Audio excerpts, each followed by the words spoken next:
بسم اللہ الرحمن الرحیم۔ میرے معزز سامعین کرام و ناظرین کرام، بہت سے لوگ یہ کہتے ہیں کہ ہمارا عبادات میں دل نہیں لگتا، دعا مانگنے کو، نماز پڑھنے کو، اسی طرح دیگر جتنے اعمال ہیں، اللہ کے احکام ہیں، ان کے اندر دل نہیں لگتا۔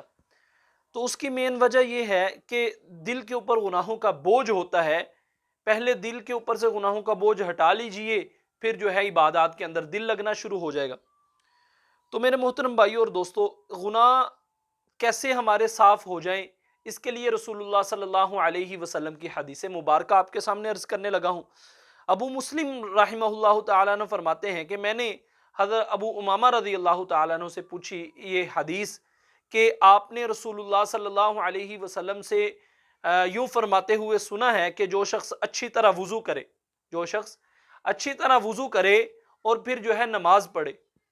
تو اس دن کے وہ گناہ جو چلنے سے ہوئے ہوں، وہ گناہ جو ہاتھوں نے کیے ہوں، وہ گناہ جو آنکھوں سے ہوئے ہوں، وہ گناہ جو اس کے کانوں نے کیے ہوں، اور اسی طرح سارے جسم کے جو گناہ ہیں وہ معاف ہو جاتے ہیں، صاف ہو جاتے ہیں۔ حضرت ابو امامہ رضی اللہ تعالیٰ عنہ نے ارشاد فرمایا کہ میں نے یہ مضمون یعنی یہ حدیث